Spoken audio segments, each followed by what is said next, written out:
Welcome into Pittsburgh Steelers Talk. I am Tom Downey. Today's show is presented by Aura. They offer all-in-one digital safety for you and or your entire family. And they're giving you, the loyal watchers of Steelers Talk, a free 14-day trial when you head over to aura.com/chatsports.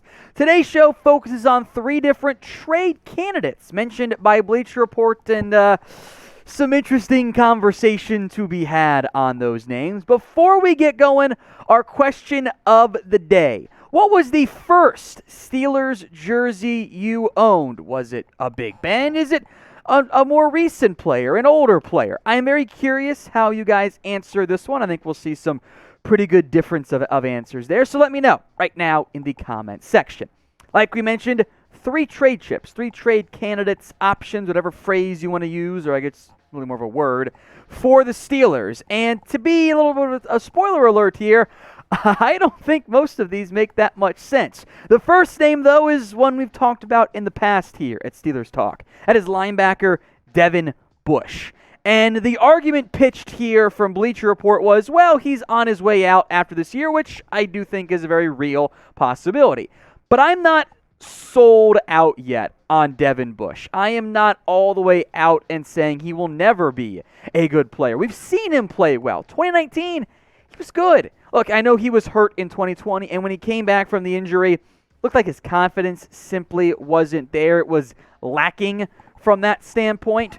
But my hope is that Bush can have a bounce-back season. And if you're only going to get a mid-round pick for a guy that you're kind of hoping, expecting, banking on being a starter, like Bleacher Report suggested, I'm probably not going to move on from him that quickly. Now, in the event you do decide to shop Devin Bush, I think there are some teams that could be interested. Denver is in the market for linebacker help again.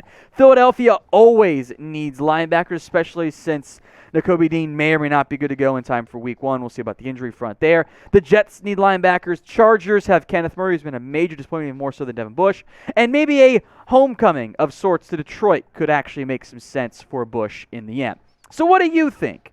Will Devin Bush have a bounce-back season? I'm hoping the answer is yes, but I do want to hear from you guys. Why for yes and for no? Sound off for me in the comment section. This is the pinned comment on today's video. And while you're down there answering that pinned comment, make sure you guys are subscribed. Hit that big red button for free daily videos on the Pittsburgh Steelers. News, rumors, trades, everything else in between. It's all right here on Pittsburgh Steelers Talk.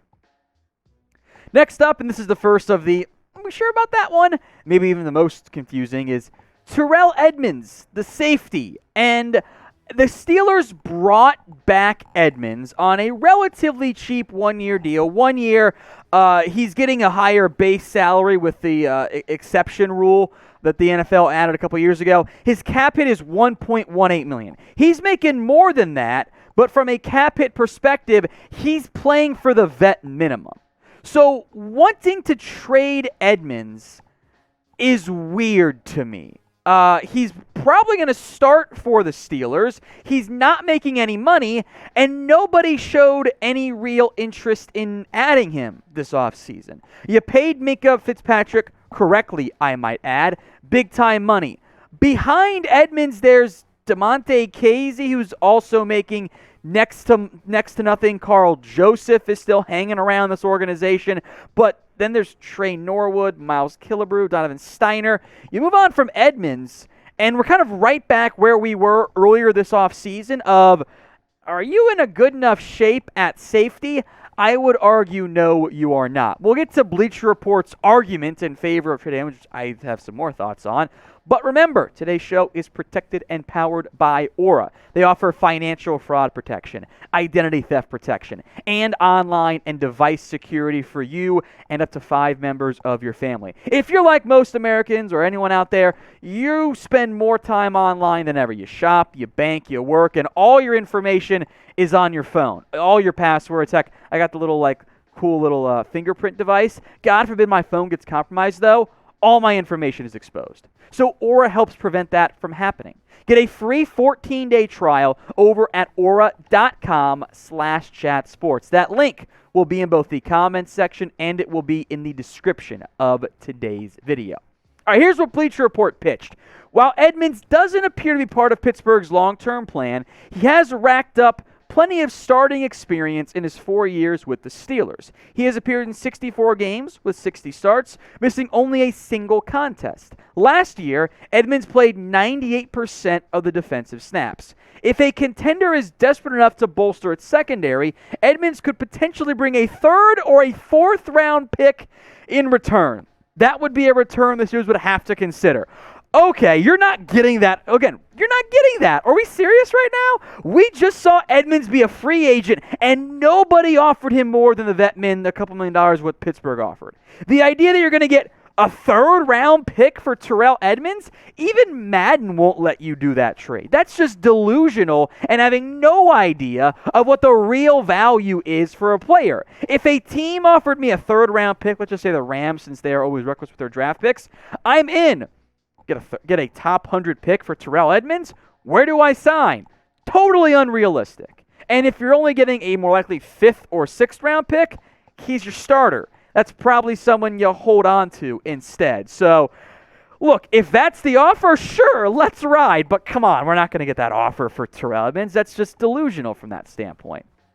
Now, a lot of this article is kind of like apparently built on Pittsburgh not contending at all, which, again, if you're trading away players, that tends to make sense. So what do you think the Steelers should do this year? Should they contend and try to win football games? Or should they build for the future? The third name on this list would very much be trading away to build for the future. So I want to hear from you. C for contend or B for build for the future in Pittsburgh.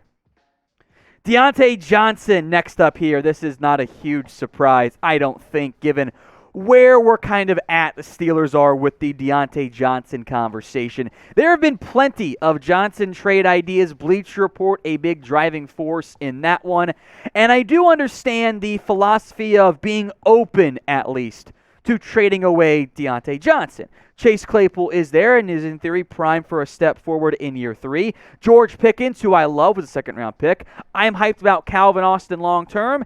If those guys step up, Claypool, Pickens, Austin, that's a quality trio at receiver. And oh, by the way, super cheap. Johnson, in the last year of his deal, you might not get a long-term deal done. You got the flexibility if you keep him, but if you get a good offer, it might make some sense. Here's what Bleacher Report suggested. Is Johnson worth it to a rebuilding franchise? One that just added wideouts George Pickens and Calvin Austin in the draft, relative to like paying him big-time money. Perhaps not. And the reality is that a receiver-needy contender could be inclined to call up a high draft pick, possibly even a first, to land the Pro Bowler. I don't think you're getting a first-round pick for Diontae Johnson. I think a second-round pick might be a little bit more in the range of plausible outcomes. But remember, not only are you giving up a premium draft pick for Johnson for at minimum a year of him, if you want more than a year, you probably got to pay him $20+ million. We know A.J. Brown went for a first and a third. I think that's higher expectation of what you're going to get back for Diontae Johnson. But in the hypothetical scenario in which I'm getting a first-round pick for Diontae Johnson, I do have a lot of interest in moving on from him. I like the player a lot.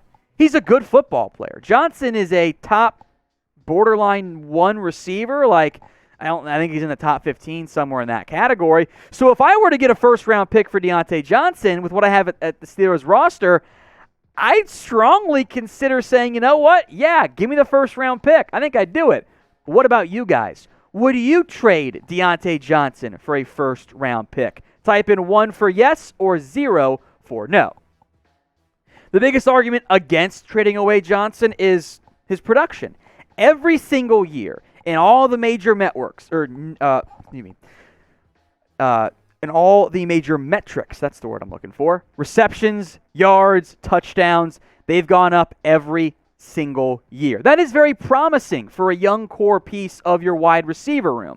But if you don't want to pay the rising market rate for receivers, $20+ million a year, I understand why you might not want to go that route. I think he is the most valuable of the 3 Steelers trade chips.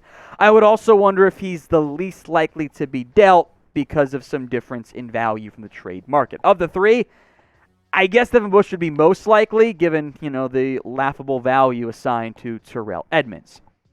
Now, if you made it to the end of today's video, you're a real one. We appreciate you. Type "Here we go" in the comments section, and we'll show you some love for making it all the way through today's vid.